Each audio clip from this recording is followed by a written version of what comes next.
అస్సలాము అలైకుం వరహమతుల్లాహి వబరకాతుహు. అల్హమ్దులిల్లాహి వహదా వస్సలాతు వస్సలాము అలా మన్ లా నబియ్య బఅద. ప్రియ విశ్వాస తెలుగు సోదర సోదరీమణులకు ఇస్లామిక్ లైఫ్ టెక్నిక్స్ ఛానల్లో స్వాగతం, సుస్వాగతం. మిత్రులారా, మనమంతా పరీక్ష కోసం సృష్టించబడ్డాం. అదేవిధంగా అనంత కరుణామయుడైన, అపార కృపాశీలుడైన, మన సృష్టికర్త అయిన, పాలకుడైన, ప్రభువైన, పోషకుడైన అల్లాకే సమస్త స్తోత్రాలు. అందువల్ల ఆరాధన కేవలం అల్లా కోసమే సొంతం, మరెవరి కోసం అది ధర్మసమ్మతం కాదు. మిత్రులారా, మనము ఉపవాసాల ఆదేశాల్లో ఉన్నాం. అందులోని ఈనాటి పాఠం ఏతికాఫ్కు సంబంధించిన విషయాలు, అంటే ఏతికాఫ్ ఆదేశాలు. ఏతికాఫ్ సున్నతే ముఅక్కదా కిఫాయా, అంటే తాకీదు చేయబడిన సామూహిక సంప్రదాయం. దీని గడువు 10 రోజులు. రమజాన్ మాసంలో ప్రతి ముస్లిం కనీసం ఒకసారైనా మొత్తం ఖురాన్ పారాయణం చేయాలి. ఒక హదీసులో ఇలా ఉంది. అబూ హురైరా రజియల్లాహు అన్హు కథనం ప్రకారం ప్రతి సంవత్సరం రమజాన్ నెలలో దైవ ప్రవక్త సల్లల్లాహు అలైహి వసల్లం ముందు పూర్తి ఖురాన్ ఒకసారి పారాయణం చేయబడేది.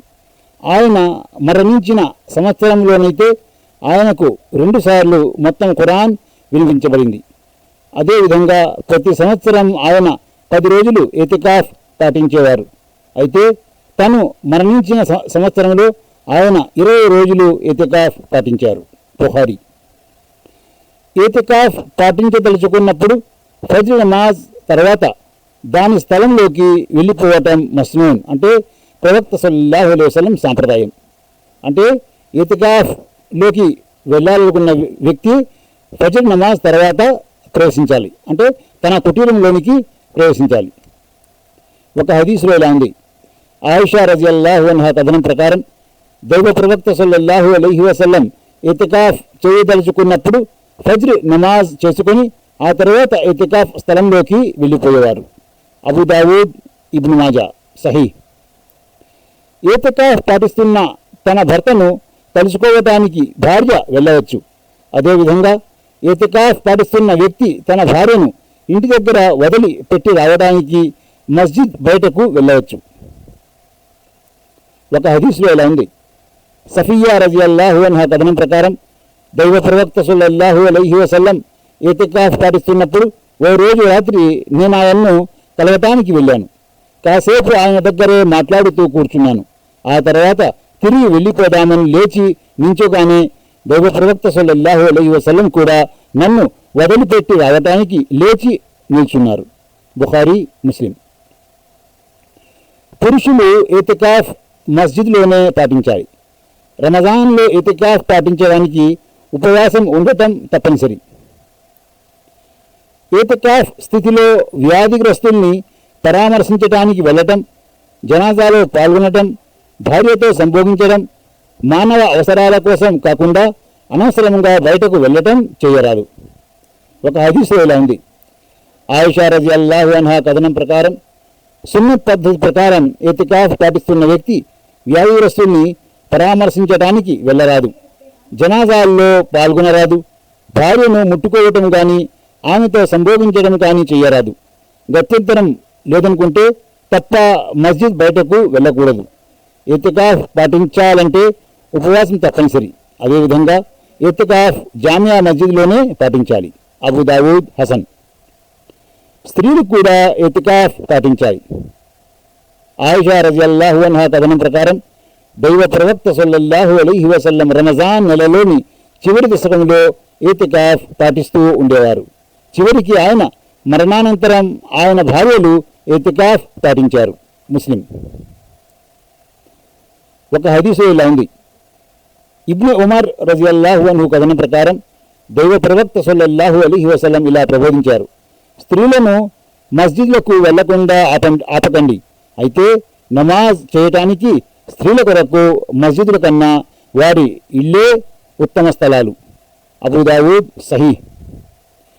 ఎవరికైనా పూర్తిగా 10 రోజులు ఇతికాఫ్ పాటించే అవకాశం లభించకపోతే వారు ఎన్ని రోజులు మిగిలింటే అన్ని రోజులు పాటించాలి. చివరికి ఒక రాత్రైనా ఇతికాఫ్ పాటించవచ్చు. ఒక హదీసులో ఇలా ఉంది, ఉమర్ రజియల్లాహు అన్హు కథనం ప్రకారం మా నాన్నగారు అంటే ఉమర్ రజియల్లాహు అన్హు దైవ ప్రవక్త సల్లల్లాహు అలైహి వసల్లంను అడిగారు, అజ్ఞాన కాలంలో నేను మస్జిదే హరాంలో ఓ రాత్రి ఇతికాఫ్ పాటిస్తానని మొక్కుకున్నాను. మరి ఇప్పుడు నేను ఆ మొక్కుబడిని నెరవేర్చగలనా అని అడిగారు. అందుకైన సరే నీ మొక్కుబడిని తీర్చుకో అని అన్నారు. బుఖారీ. మిత్రులారా, చూసారా? అంటే ప్రతి విషయం గురించి, ఆరాధనల్లో నమాజ్ గురించి, హజ్ గురించి, జకాత్ గురించి, ఉపవాసాల గురించి, అదేవిధంగా సామాజిక వ్యక్తిగత ఏ సమస్యకైనా ఇస్లాం మనకు దాన్ని మన ముందుకు తెచ్చి దాన్ని ఎలా అంటే తనకు వచ్చే ఆ అనుమానాన్ని ఎలా దాన్ని పూర్తి చేయాలి, దానికి సరైన పద్ధతి ఏమిటి, సరైన విధానం ఏమిటి, అప్పుడు ఏం చేయాలి అనే విషయాల్ని మనకు స్పష్టంగా తెలియపరుస్తుంది ఇస్లాం ధర్మం. అందువల్ల సోదరులారా, మనమంతా ధార్మిక విద్య నేర్చుకోవాలి. ధార్మిక విద్య నేర్చుకుంటే మనము మన జీవితంలో మన ముందు ఒక వెలుతురు ఉంటుంది. వెలుతురు లేకుండా మనము రాత్రిపూట నడవలేము. కానీ ఆ వెలుతురు మన జీవితంలో ఉంటుంది. అప్పుడు మనము దాని ప్రకారం ఆచరిస్తాం. తద్వారా మనము తీర్పు దినం నాడు సాఫల్యం పొంది స్వర్గంలోనికి ప్రవేశించబడతాం. మిత్రులారా, మనమంతా దైవాన్ని అంటే అల్లాహ్ను ప్రార్థించాలి. అల్లాహ్ను ప్రార్థిస్తే ఆయన మన యొక్క కోరికను తీరుస్తాడు.